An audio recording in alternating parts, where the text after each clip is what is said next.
Amén, gloria a Dios. Le damos gracias al Señor. Gracias al Eterno por este tiempo de alabanza, de adoración. Buenas tardes a todos, Dios los siga bendiciendo. Le damos gracias a Dios por su presencia. Qué hermoso poder experimentar el hecho de que el Señor nos ha sellado con su Espíritu, con las arras de su Espíritu. Eso es lo que a usted le está confirmando y diciendo que es coheredero juntamente con Cristo. Así que servir a Dios es notable, palpable, experimental, se materializa el Señor. Qué hermoso, qué bello. Como a veces decimos, veo a muchas personas y no siento nada, y a ti que no te veo no paro de sentirte, ¿no? Qué hermoso. Aleluya. Gloria a Dios. Aunque el pueblo del Señor se afecta entre sí mismo, ¿no? Porque es un pueblo que tiene el pacto, que tiene la promesa, que tiene la palabra. Y nosotros somos participantes de la herencia de Dios en los santos. Todos los santos tienen la herencia, ¿no? Y yo participo de ese fragmento de herencia que hay en ti. Yo me edifico, me gozo, me alegro, y eso es lo que realmente merece la pena y vale. Así que la semana pasada comenzamos a tocar un poco la doctrina de la salvación. Y bueno, voy a hacer una breve oración al Señor, vamos a orar al Señor. Padre Santo, en el nombre de Jesús, te damos las gracias por tu palabra. Necesitamos verte, oírte, escucharte, conocerte por medio de tu palabra. Sí, Señor, sumérgenos en las profundidades de tu palabra y de tu espíritu, Señor, podamos entender, comprender, recibir. Queremos ser un pueblo que no solamente te honre de labios, sino con el corazón. Que te adore en espíritu y en verdad. Por eso, Señor, confiamos en la obra que tu Espíritu Santo está haciendo y confiamos en que continuará perfeccionándola. En el nombre de Jesús, trae el respaldo, la unción, el denuedo, la dicha, Señor, para que podamos continuar hablando de tu palabra. En el nombre de Jesús. Amén. La semana pasada estuvimos hablando un poco, tocando todo lo que Dios hace tiene una identidad, tiene una genética. El Señor Jesucristo dijo, por sus frutos los conoceréis. El árbol bueno no puede dar malos frutos, y el árbol malo no puede dar buenos frutos. Amén. Así que lo que Dios hace tiene una genética, una identidad, y la salvación también. Así que de lo que se trata es de una vida.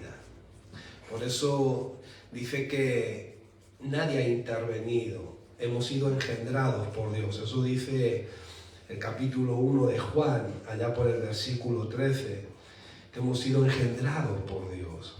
Hay una nueva naturaleza, somos nuevas criaturas, hay una naturaleza divina, somos hechura de Dios en Cristo.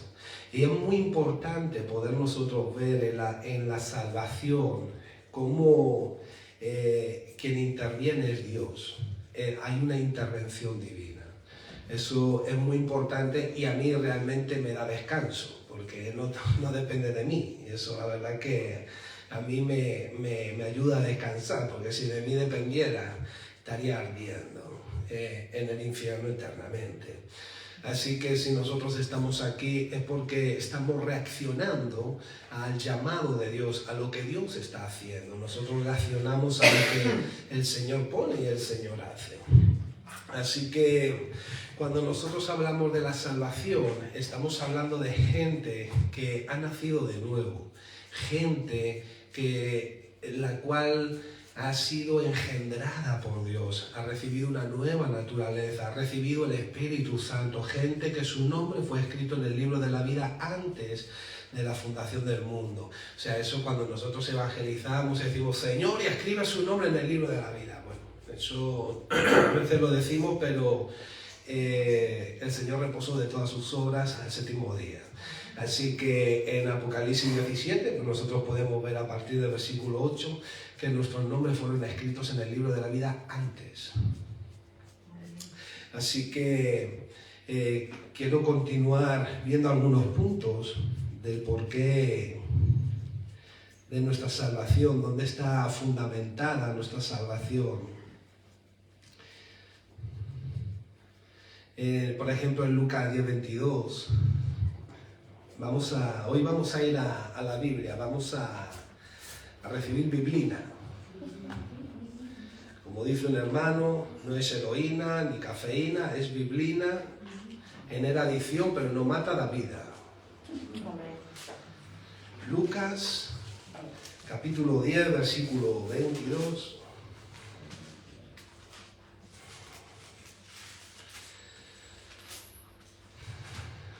El Señor la semana pasada, hubo una frase que estuvo rondando en el estudio y es, si tú entiendes cómo comenzaste, vas a entender cómo es tu continuidad. O sea, para entender cómo debemos de continuar, hay que entender cómo comenzamos. Por ejemplo, en la iglesia de los Efesios, lo que se le reclama en el mensaje de Apocalipsis es que han caído de su primer amor, han dejado de hacer las primeras obras. O sea, fíjate que Efesios, cuando vemos la carta de Efesios, era una iglesia tremenda, con una definición en el espíritu poderosa, pero deja de hacer las primeras obras y cae del primer amor. Fíjate, Lucas 10:22 dice así: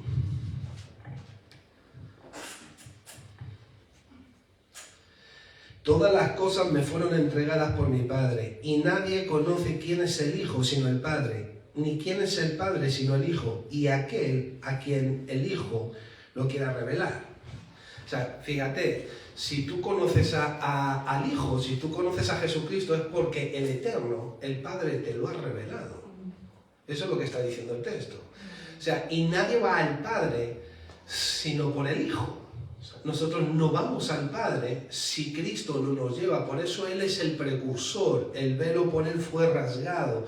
Él es el camino, la verdad y la vida. Amén. Él fue el que nos adentró por medio de su carne, de su sangre, de su sacrificio al Padre. Pero Él es el camino, Él es el que nos adentra.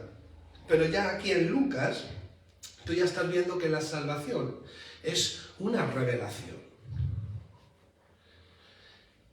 Así que, como dijo el Señor en los evangelios, no me escogisteis vosotros a mí, yo os escogí a vosotros.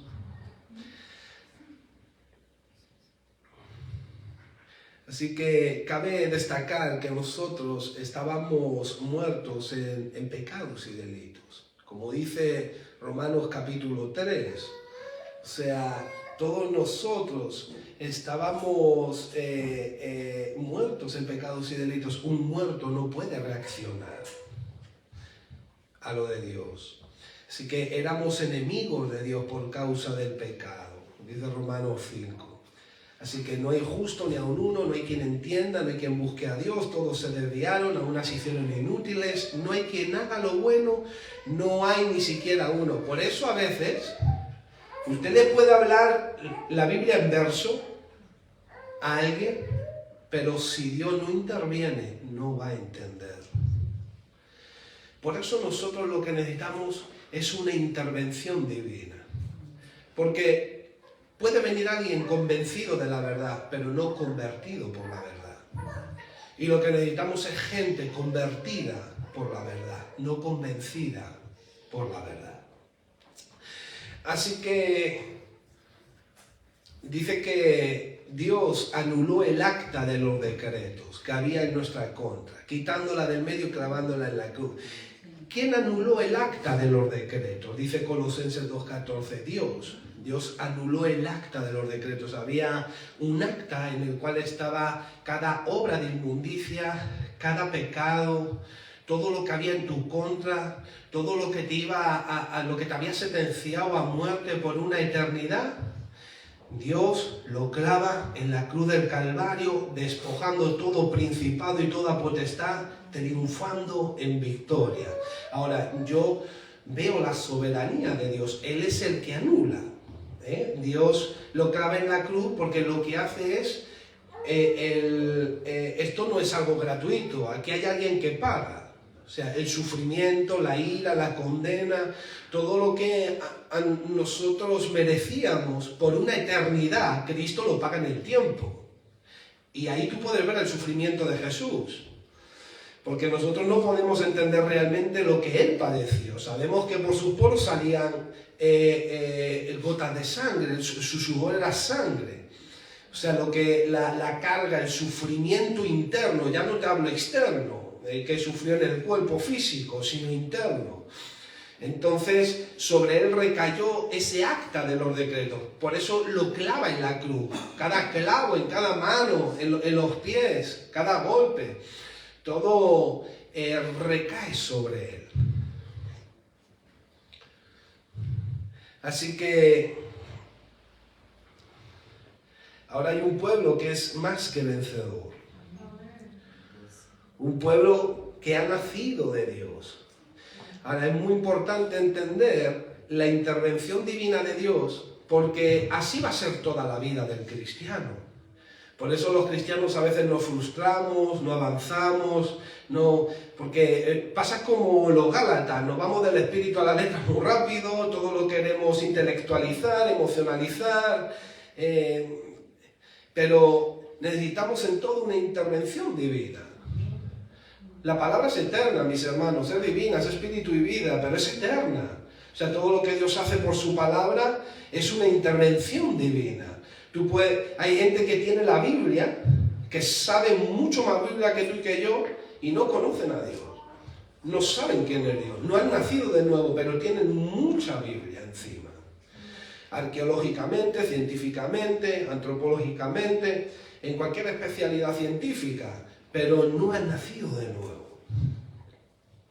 Así que de lo que se trata es de lo que hay de Dios en nosotros. Así que lo que es nacido de Dios vence al mundo.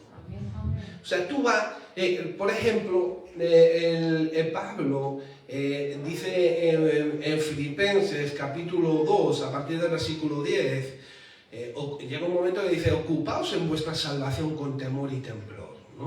O sea, tenemos que ocuparnos de nuestra salvación. Nuestra salvación hay que trabajarla, nos tenemos que ocupar en ella. ¿Por qué? Porque la salvación es algo práctico.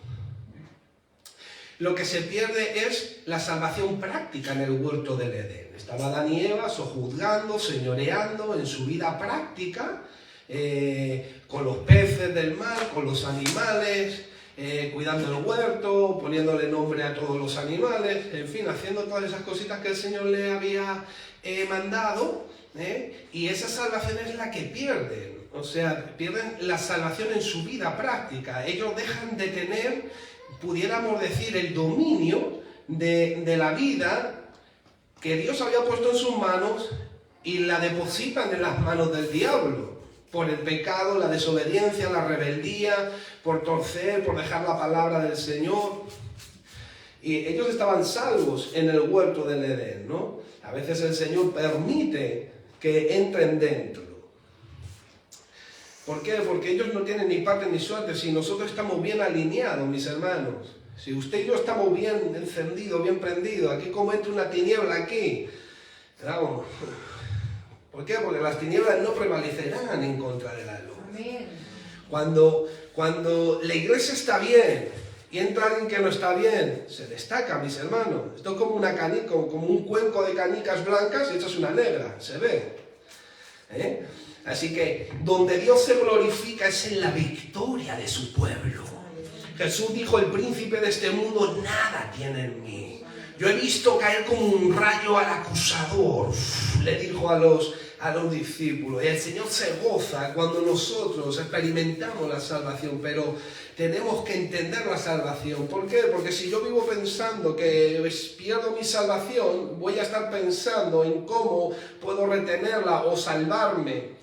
No, tú tienes que entender cuál es tu salvación para crecer en ella, desarrollarla, poder echarle mano, saber quién eres tú, tu identidad. Hay mucha gente que piensa pensando, yo no sé, en los zapatos que calza, en los pantalones, en tantas cosas. Cuidado, cuídate de esto, cuídate de lo otro, que puedes perder tu salvación. No, Dios no se equivoca. Dios no tiene un borrador para borrar los nombres del libro de la vida. Hay consecuencias. Por eso nos tenemos que ocupar. ¿Por qué? Porque yo experimento mi salvación en mi matrimonio, en mi ministerio, en mi hogar, en mi vida práctica, en mis finanzas, en mi relación con mis hermanos. Yo experimento la salvación. ¿Por qué? Porque la salvación es una vida, es una genética, es una identidad. ¿Por qué? Porque la salvación es vida eterna y la vida estaba en el Hijo y la vida se nos manifestó. Y eso es lo que os anunciamos, lo tocante al verbo de vida. Porque nuestras manos la han palpado, nosotros la sentimos, la vemos, somos testigos de la gloria del Señor. Así que la salvación no simplemente es el banquete de las bodas del Cordero, que nos sentamos a la mesa a ponernos de Cordero yo no sé hasta cuándo. No, la salvación es una vida. Y eso es práctico. Se manifiesta en tu forma de ser, de hablar, de tratar, de orar, de servir al Señor, de obedecer, tu vida de arrepentimiento, de rechazo. La salvación lo que manifiesta es la vida de Jesús. Eso es la salvación. Por eso somos salvos y por eso tenemos vida eterna. Y si es vida eterna, no es temporal, sino no sería eterna. Sí, entonces, si yo puedo perder mi salvación, entonces no era eterna. Ahora, yo puedo sufrir las consecuencias de mi apatía, de mi liviandad, de mi frialdad, de mi pecado. Se sufren las consecuencias. Y lo muestra la Biblia. Santiago 1:15 dice, cuidado porque tú eres tentado de tu propia naturaleza. Y cuando el pecado se concibe en el corazón, es decir, cuando tú le das paso, y tú no disciernes, y tú le das paso y empieza pum, pum, pum, y le empiezas a dar bombo, se concibe el pecado y llega un momento que lo practicas, porque lo dejaste pasar. Puede ser ira, enojo, estafa, robo, malas palabras, palabras deshonestas, vicios, lo que sea pecado. Si tú lo permites, eso luego dice, y una vez que lo practicas, da salud, muerte. Y es la muerte espiritual que experimentó Adán y Eva en el huerto del Edén. Ahí tú ya qué salvación vas a manifestar. Ahora, eso no quiere decir que en la venida de tu Señor usted no sea salvo. Ahora, vas a pagar las consecuencias. ¿Por qué? Porque permitiste al pecado, ¿no?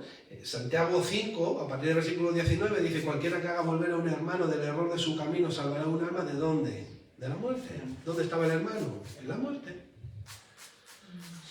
Entonces hay consecuencias. Hebreos 10, cualquiera que tenga por inmunda la sangre de Cristo, una expectación de juicio y del borde de fuego es lo que le espera.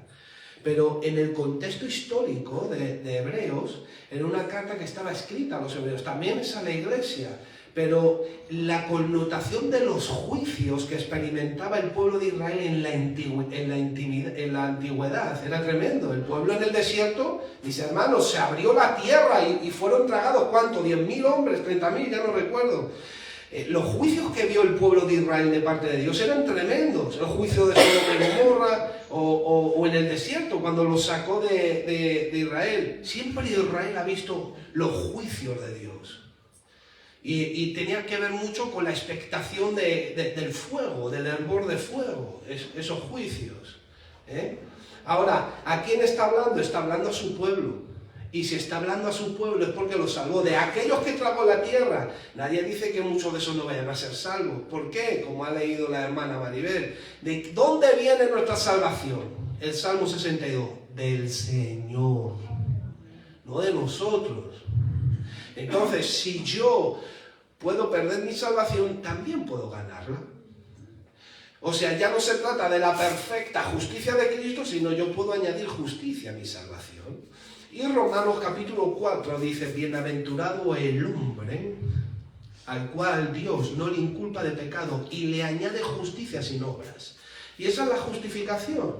O sea, es decir, usted y yo estábamos muertos en nuestros pecados y delitos. Dios vino a nuestras vidas, nos justificó, nos atribuyó la vida de su Hijo, nos declaró inocentes, anuló el acta de los decretos, nos proveyó de una nueva vida y esa vida es eterna. Entonces, cuando nosotros hablamos de la obra redentora en alguien, ya no se puede hablar que pierde la salvación. Si pierde la salvación, nunca la tuvo. Nunca la tuvo. ¿Por qué? Porque fuimos escogidos desde antes de la fundación del mundo. Por eso usted siempre acaba aquí, en la iglesia. Y eso nos ha pasado a algunos. Que yo cuando era joven, yo prácticamente he nacido en la iglesia, ¿no? ¿Cuántas vueltas no hemos dado a veces? Por desobedientes, y hemos pagado las consecuencias de nuestro pecado. Y nos ha tocado ¿el qué? Crujir los dientes, llorar. ¡Ah! Es que el pecado duele, mis hermanos. El pecado es la peor enfermedad que ha conocido la humanidad. Eso es lo que el pecado es lo que realmente deteriora las células. Antes no se moría, se muere por el pecado. La enfermedad es por el pecado. ¿Aquí hay alguien que vaya a vivir para siempre? No, todos van a morir. Este cuerpo se va a morir más tarde, más pronto o más tarde. ¿Por qué? Por el pecado.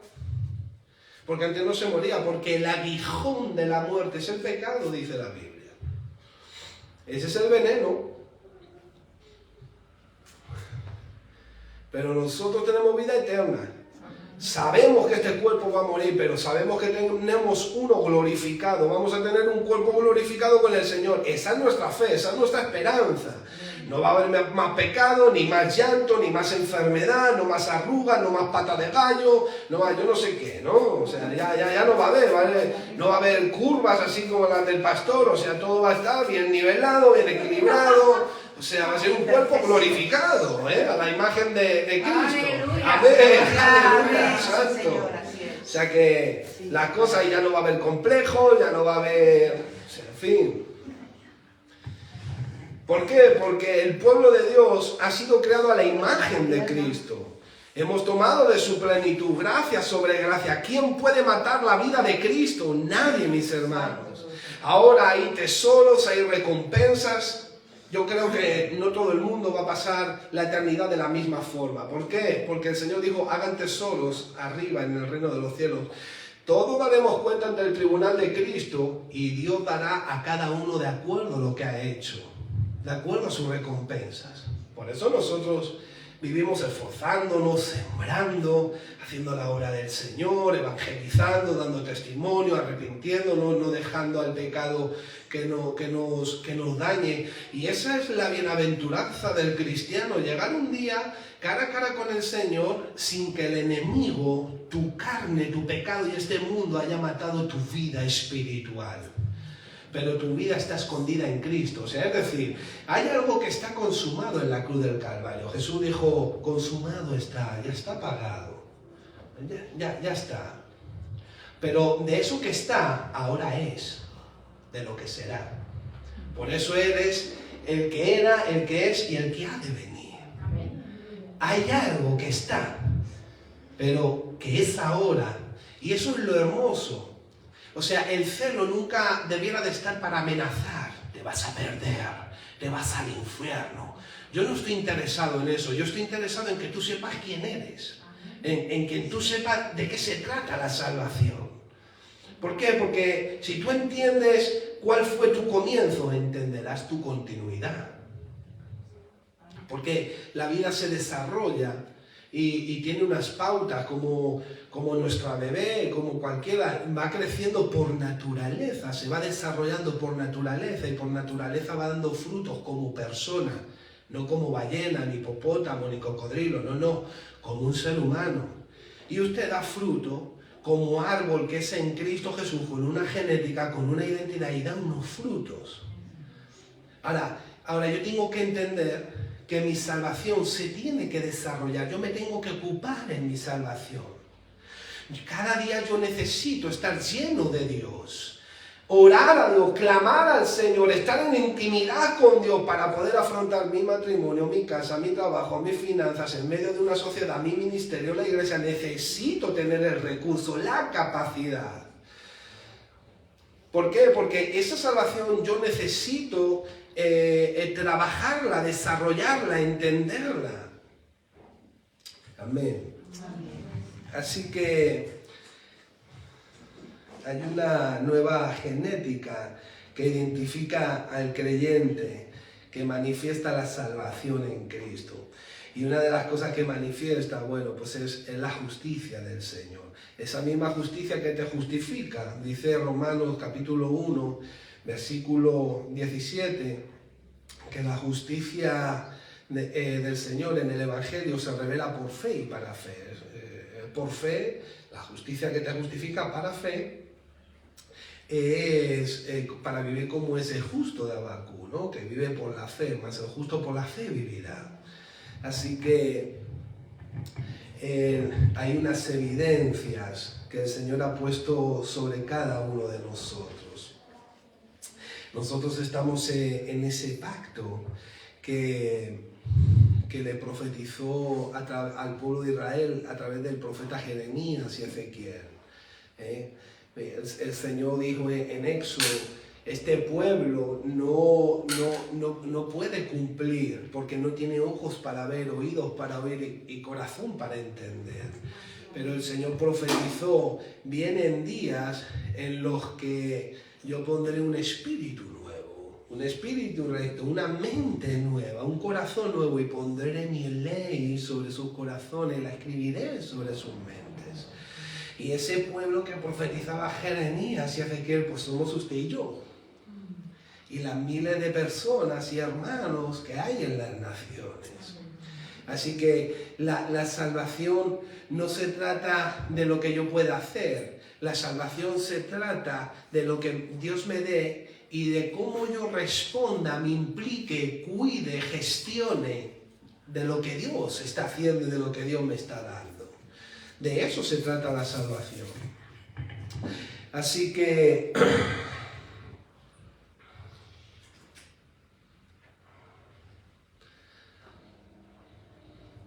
fíjate que una de las cosas que al pueblo le cansó del pueblo de Israel fueron las ofrendas y los sacrificios que Dios mismo les había dado, ¿no? Para cubrir sus pecados, para limpiar sus pecados, más bien para cubrir, ¿no? Porque quien los ha limpiado realmente ha sido Cristo. Pero lo que ellos hacían era pecar y luego venir y pedir perdón. Era como que, no te preocupes, podemos irnos de parranda, que luego matamos 4 corderos, degollamos 2 bueyes y todo solucionado. No te preocupes. ¿Ah, sí? Sí. Esa era la motivación y la actitud. Y Ezequiel empezó a verlo. Los profetas, Dios le daba ojos a los profetas para verlo. Y Dios estaba hastiado de eso. Usaban lo de Dios para pecar. Vámonos a la discoteca, vamos a beber, vamos, que Dios es muy misericordioso, Él nos va a perdonar. Vámonos a hacer esto, pasamos, ya iremos a la iglesia, ya iremos a adorar, a dar gracias, yo no sé, tanta apatía, tanta liviandad, ¿no? Tanta dejadez. Que ya está Cristo, ¿no? Que Él pagó, ya somos salvos para siempre y por siempre. Bueno, vamos a ver, cuidado, porque horrenda cosa es caer en manos del Dios vivo, mis hermanos. Hemos visto consecuencias tremendas en la vida, mis hermanos. Tremendas. ¿Por qué? Porque hay un enemigo que está alrededor buscando a quien devorar. Y eso es una realidad. Ahora yo no tengo que tener miedo de eso. Yo lo que tengo que tener cuidado es de estar bien alineado en los propósitos, en los planes, en la escritura, ocupándome en mi salvación. Porque si el Señor no perdonó a aquellos que después de haberlos sacado no creyeron, sino que se abrió la tierra y los tragó, eso creo que dice Judas, ¿cuánto más nosotros si desestimáramos una salvación tan grande? O sea, no podemos ser arrogantes, ni soberbios, ni orgullosos, pensando que somos o que nos da igual o que... No, mis hermanos, lo que se nos ha dado es tan hermoso, tan maravilloso, tan preciado, que si no te ocupas en tu salvación no vas a poder realmente valorarlo y usarlo. Es como hablamos en los discipulados de la gracia. La salvación es como un regalo, que tú abres la caja, le quitas el papel de regalo, lo abres, ¿y qué es lo que haces? Usarlo. Te pones feliz, pero hay gente que le da su regalo y pone cara de yo no sé qué, oh sí, ahora me tengo que arrepentir y dejar esto y aquello. Joder, pero oye, usted no está valorando lo que realmente el Señor hizo en la cruz. Madre mía, si nos tocara a nosotros ir allí. Dios mío, eso sí que es valiente. A nosotros nos pegan un pellizco y chillamos que nos escucha hasta el del octavo. Ese como cordero enmudeció. Y las armas con las que le golpeaban, vamos. Tú y yo corremos, vamos, así tan gordito como estoy yo, vamos, me sale humo de los pies. Corro como los 12 que corrieron, los 11, porque el otro era diablo. Y nosotros somos de Cristo. Así que es tremendo, ¿no, mis hermanos? Eso es para estimarlo, para amarlo, para cuidarlo, para valorarlo, para darle uso, mis hermanos. Así que, ¿qué es lo que nos ha salvado a nosotros? ¿Qué es lo que ha intervenido? Bueno, lo que ha intervenido es el conocimiento de Dios. Primer punto. El conocimiento de Dios. Por ejemplo, en Primera de Pedro, en Segunda de Pedro dice que hemos sido escogidos por la presciencia de Dios. Esa palabra es por el anticipado conocimiento de Dios. Por eso nosotros hemos sido escogidos. Por el conocimiento de Dios. Si yo me puedo perder, pues el conocimiento de Dios no está tan bien. Si Dios me escoge a mí para la salvación, Dios me sella con su espíritu, Dios me salva, pone su nombre en el libro de la vida y yo luego me puedo perder, pues el conocimiento de Dios algo no va bien. Así que el conocimiento de Dios es uno de los puntos. También el poder de Dios. El poder de Dios es lo que interviene, mis hermanos. Es como María, cuando viene el ángel y dice, poder de lo alto vendrá sobre ti, te cubrirá. Y el Espíritu del Señor vendrá sobre ti y el santo ser que en ti nacerá será llamado Hijo de Dios. Pues eso es lo mismo que ha pasado en nosotros, ¿no? El poder de lo alto ha venido sobre nosotros, Dios ha enviado su Espíritu y el santo ser que ha nacido en ti y en mí es llamado Hijo, Hija de Dios, con minúscula, por supuesto.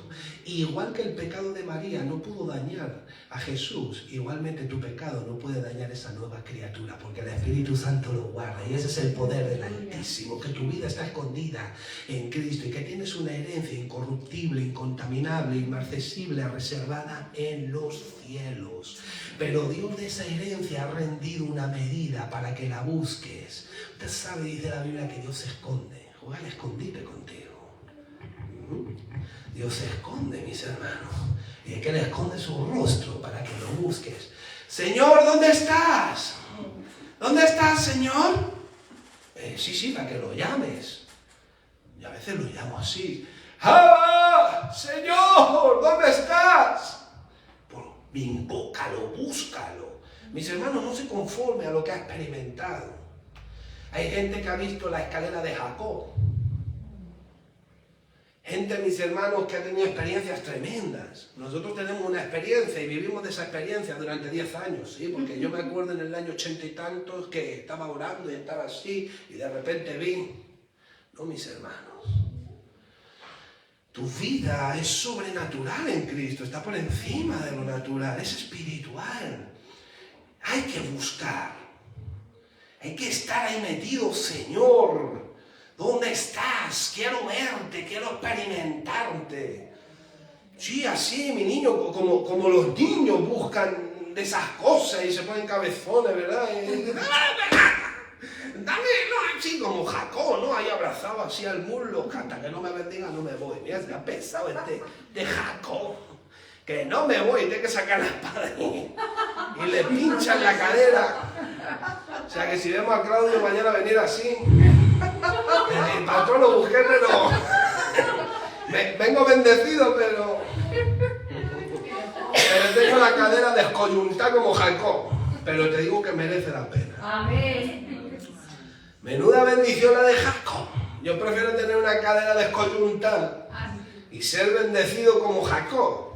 Pero mis hermanos, es así, hay que buscar de Dios. Y dice, wow, dice, tú serás llamado Israel, tú has luchado contra el Señor y lo has vencido. Bueno, ya ves tú vencido, que el Señor si se pone en así, ¿no? Pero, ¿cuántos saben que Él se hizo semejante a los hombres? Se despojó a sí mismo. Se hizo como hombre en su debilidad, lógicamente no en cuanto a pecado, a iniquidad o impiedad. Pero qué hermoso que el Señor se pone a nuestra altura. Es su misericordia, ¿no? Así que el poder de Dios interviene en la salvación. Vamos a ver, quiero decir los 9 puntos. Las promesas de Dios intervienen en la salvación también. Fiel es el que prometió. La completa satisfacción o expiación de la obra redentora de la cruz del Calvario también interviene, y eso es lo principal. La vida que hemos recibido, como decíamos, es eterna, no es temporal. Nuestra relación con Dios, cómo hemos sido colocados, en la posición que ocupamos. También nos habla de la seguridad del creyente, de la vida eterna. La presencia del Espíritu Santo que hay en nosotros y el trabajo que Él está haciendo. La obra que Él ha comenzado y la obra que Él está perfeccionando. O sea, si nosotros pudiéramos mirar lo que éramos antes, no han cambiado las cosas. Tremendo. ¿Por qué? Porque hay una obra que el Señor hace. Así que el trabajo de intercesión de Cristo nos habla también de la salvación. Veamos un poco el primer punto.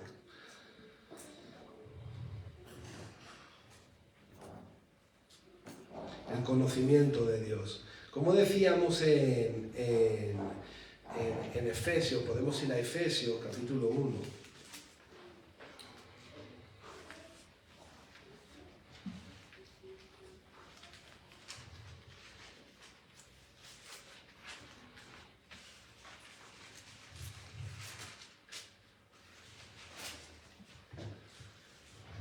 Efesios capítulo 1, versículos de 3 al 5. Bendito sea el Dios y Padre de nuestro Señor Jesucristo, que nos bendijo con toda bendición espiritual en los lugares celestiales en Cristo, según nos escogió en Él antes de la fundación del mundo, para que fuésemos santos y sin mancha delante de Él. En amor, habiéndonos predestinado para ser adoptados hijos suyos por medio de Jesucristo, según el puro afecto de su voluntad. Así que tú estás viendo el afecto de su voluntad, es según, es lo que interviene, es su voluntad.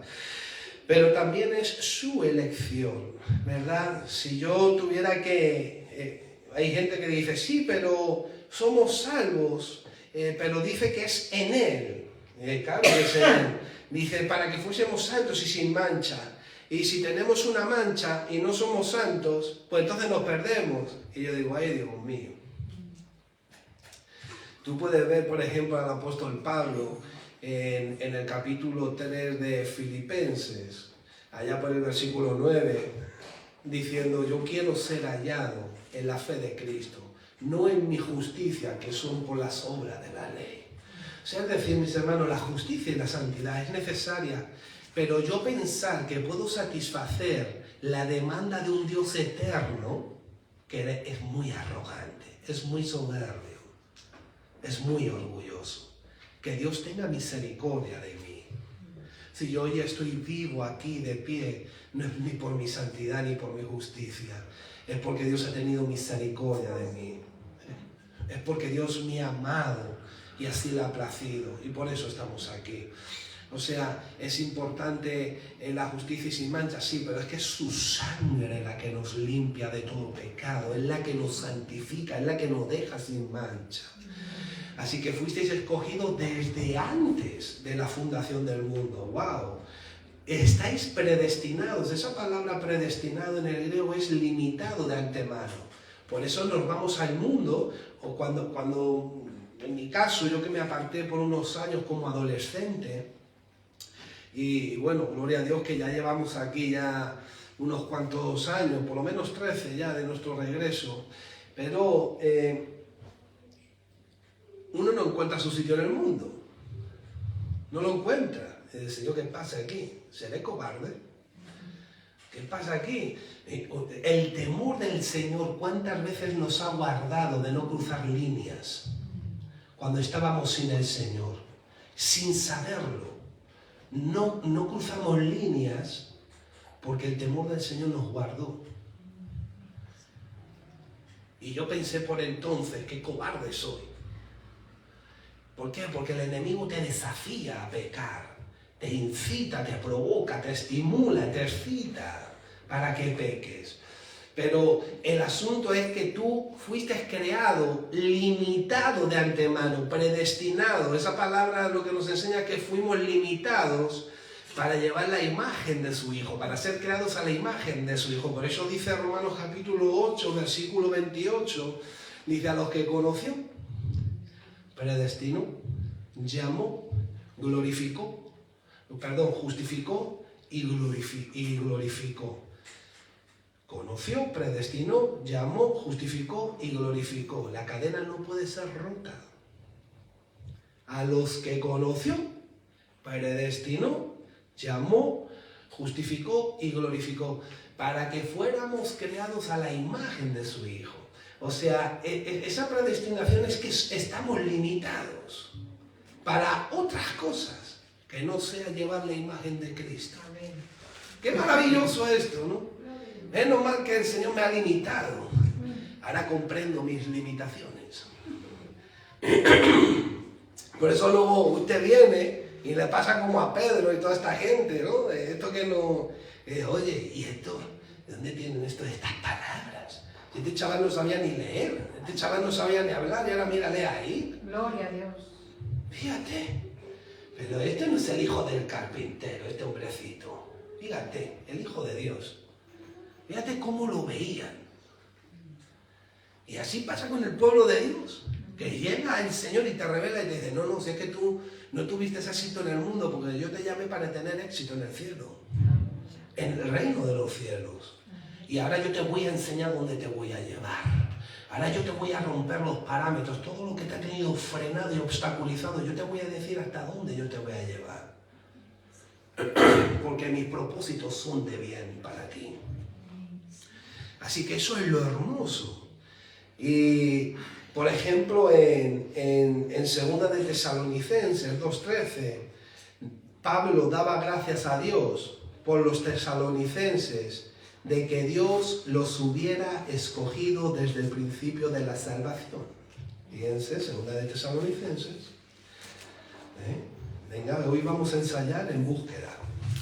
Cada vez vamos a buscar más rápido, hermanos. Pero es que... 2 de Tesalonicenses, capítulo 2, versículo 13.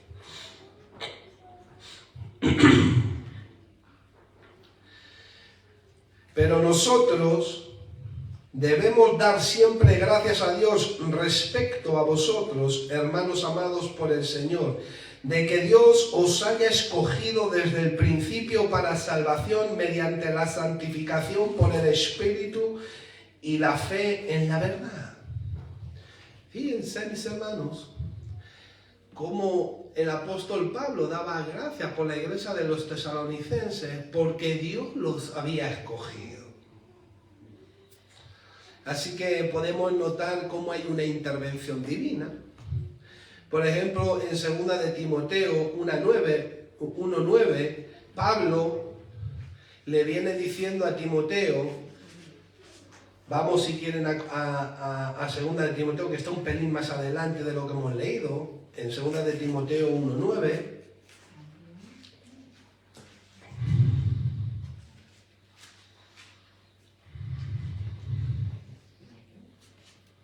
Segunda de Timoteo, capítulo 1, versículo 9.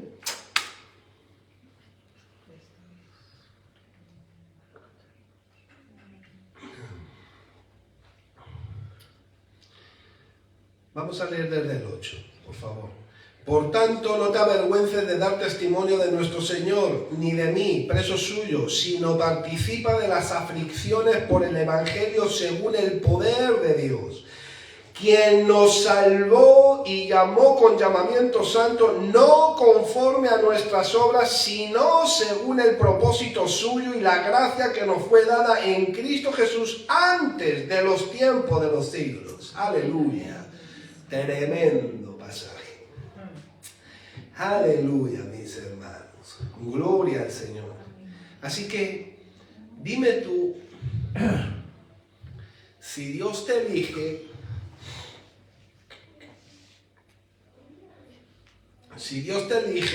y te escoge, si Dios te escogió y Dios te eligió, dime tú si Él no tiene preparado para ti lo de cada día. ¿Por qué tanta ruina? ¿Por qué apostasía? ¿Por qué el amor se enfría? De muchos. ¿Por qué tantos problemas en las 7 iglesias de Apocalipsis? Y cuidado, porque ese mensaje es para todas las iglesias de ahora, para que hagamos oreja.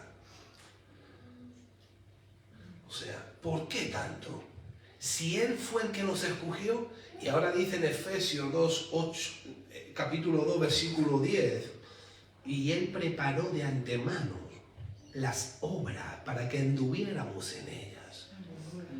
¿Sabes para lo que te llamó el Señor? Te pregunto, ¿lo estás buscando? ¿Estás orando?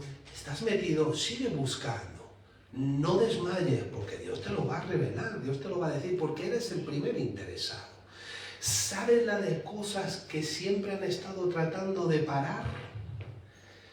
De ahogar, de secar, de paralizar lo que Dios tiene con nosotros. ¿Cuántas veces? Tantas cosas. Mis hermanos, si nosotros miramos estos pasajes con el gozo del Señor, la alegría que tenemos, el gozo que provoca, que produce, mis hermanos, nos vamos una eternidad con el Señor. O sea, estamos en la antesala de una eternidad. Lo que nuestros ojos ven es como un oasis en el desierto, que se desvanece en un instante, en un abrir y cerrar de ojos. Estamos con el Señor. ¿Qué son 80 años? Aunque yo voy a vivir 100. No es una broma, ¿no? Yo espero volar antes de 2030. Es una broma. Pero el asunto es que, mis hermanos, si Dios nos ha salvado con una salvación tan grande, no tiene Él cosas tan grandes para nosotros aquí. Yo sé que todos tenemos testimonios, ¿no? De cómo el Señor interviene y de lo que Él hace. Pero tienes que continuar, porque hay una salvación para ese mal carácter, para esa debilidad, para esa flaqueza. El apóstol Pablo, fíjate que decía que tenía un aguijón en su carne. Dice, este aguijón me fue dado para que yo no me vanagloriara por las revelaciones y las visiones que yo había recibido del Señor.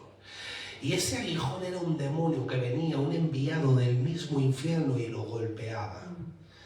Para mí lo que era es que, porque la Biblia dice en su contexto, que era para que no se vanagloriara, se acordara que era hombre. Entonces, ¿qué iba a traer el demonio? ¿Cuáles eran esas bofetadas que le daba el demonio? ¿Cuántas veces no vienen destellos, imágenes a tu mente, perversas, que son como golpe de Dios mío, reprende al diablo?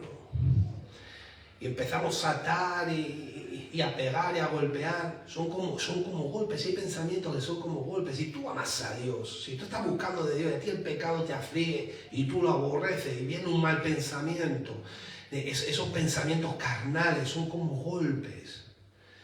Pero es que el enemigo envía mensajeros y son como lados de fuego, dice el apóstol Pablo. Ahora, ¿qué lo apaga? Tu fe. Tú lo ves y dices, pero eso está muerto. Porque dice Romanos 6, consideraos muertos al pecado, pero vivos para Dios en Cristo Jesús. Fíjate qué salvación tan hermosa, ¿no? Así que tú estás viendo, si te activa y tú dices, ay Dios mío, qué perversidad, qué malo soy. Menos mal que no lo saben, que solamente lo he visto yo. Pero ya que no se trata de ocultar, porque hay uno que lo ve todo y pesa la intención del Espíritu. O sea, de lo que se trata es de, esto está muerto en el nombre de Jesús. Por eso tu fe vence al mundo y es un escudo. Y por eso tu salvación es el yelmo. Porque la salvación está sobre tu cabeza, donde el enemigo quiere ganar tu mente, porque si controla tu mente, controla todo tu cuerpo, pero la salvación del Señor te dice quién eres, cuál es tu identidad. Entonces tú lo que ves, dices, esto está muerto, muerto. Yo estoy crucificado juntamente con Cristo, mis hermanos. Así es como batallamos nosotros, como nos ocupamos en nuestra salvación. Usted sabe lo que me dijo una vez un demonio. Me dijo, la cabra siempre tira para el monte. Me estaba seduciendo y yo estaba, Padre, socórreme. Sí, mis hermanos, yo tengo miedo del antiguo Sergio. Yo eso no lo quiero ver ni en pintura, sin vergüenza. Hay que llamarlo por su nombre. No, es que tú tienes que saber quién eres. ¿Quién era? Tienes que saberlo, porque si no vas a intentar de taparlo, de maquillarlo. No, sin vergüenza. Ese no lo quiero yo ver ni en pintura por aquí. Así es como hay que tratarlo. Yo decía, Señor, socórreme. Mata lo mío. Es necesario que yo mengue, porque por eso tu fe vence al mundo, porque la fe es por el oír por la palabra. Y Cristo se defendió en el desierto con la palabra. El diablo vino con la palabra a hablarle y le dijo al Señor, sí, pero escrito está. Es con la palabra. En el huerto del Edén, Dios le da una palabra profética a Adán y a Eva para que se defienda de la serpiente antigua. Es la palabra, es la espada. Es como tú vayas a dar tu golpecito, vayas a quitar todos los darditos que quiere traer el enemigo. Y entonces el enemigo, yo estaba clamando y yo, mis hermanos, yo escuché por el Espíritu una voz. La cabra siempre tira para el monte, pero en ese momento, como yo iba orando, iba diciéndole, Señor, yo no quiero esto. Esto está muerto, esto está en el fondo del mar. ¿Cómo yo tengo conciencia? Si tú no te acuerdas, ¿cómo me acuerdo yo? Es el enemigo que me lo está trayendo. Y entonces aprovechó el enemigo y me dijo, la cabra siempre tira para el monte. Y el Espíritu Santo me iluminó y le dije, pero yo no soy una cabra, yo soy una oveja de Cristo. La cabra era antes. Aleluya, es que el Señor está con nosotros, ¿no? No lo digo para que se me idealice a mí, cuento un testimonio mío personal, para compartirlo con vosotros, porque el Señor también está con ustedes, como lo está con todo. Pero fíjate, mis hermanos, esa es la lucha espiritual. El Señor se mueve en la sinceridad que el apóstol Pablo dijo, uy, voy a esconder esto, madre mía lo que veo, con las revelaciones y las visiones y lo santo que soy. ¡Ay, que pierdo mi salvación! ¡Ay, que pierdo mi salvación!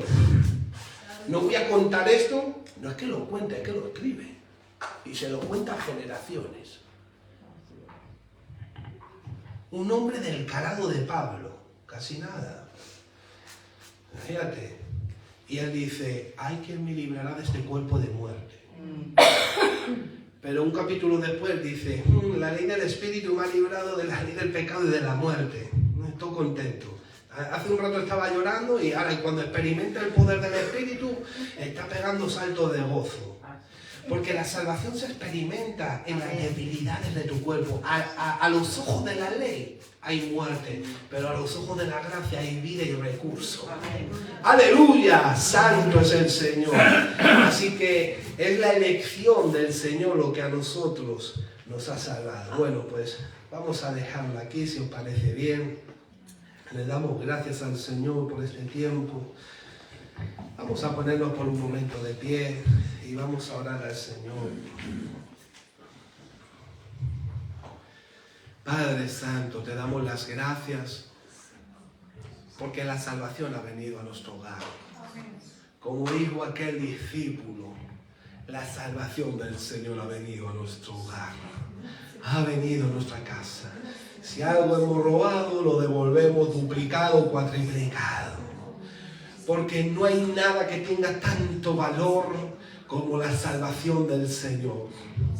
No hay tanto que valga tanto como lo que hizo Cristo en la cruz del Calvario.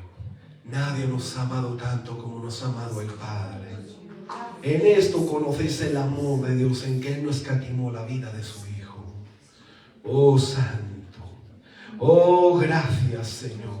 Amén. Porque tú has vencido a la muerte, porque tú cargaste con el pecado, porque por tu llaga nuestras enfermedades fueron curadas, porque tú nos has provisto de una vida eterna, porque el Padre por ti nos ha reconciliado con Él, porque nuestros nombres fueron escritos en el libro de la vida. Oh, gracias, Señor. Ayúdanos cada día a ocuparnos en nuestra salvación con temor y temblor. Genera en nosotros el querer y el hacer, por tu buena voluntad. Ayúdanos a ser hombres y mujeres de intimidad, de oración, de búsqueda de tu rostro. Queremos vivir para conocerte, Padre. Queremos ser un pueblo manso y humilde. Queremos vivir humillados. Queremos vivir perdonando a los que nos ofenden, pidiendo perdón a los que nos ofendieron, porque entendemos que necesitamos que nos perdones muchas cosas. Amén. Pero, Señor, queremos ser hallados en la fe de tu Hijo, Padre. En tu venida no queremos ser hallados en nuestra propia justicia, que es por la ley. Amén. Señor, queremos correr en santidad, caminar en santidad, manifestar la justicia de tu Hijo. Por eso oramos para que venga tu reino, venga todo recurso, toda bendición espiritual de los lugares celestiales, para que la justicia de tu Hijo cada día nos sea revelada por medio de la fe. Amén. Queremos vivir como aquel justo de Habacuc. Manifiesta la vida de tu Hijo en nosotros, que nuestra carne viva en la fe de tu Hijo. Oh, Santo, gracias por la vida eterna, en el nombre de Jesús. Amén. Dale un aplauso fuerte a tu Rey. ¡Aleluya!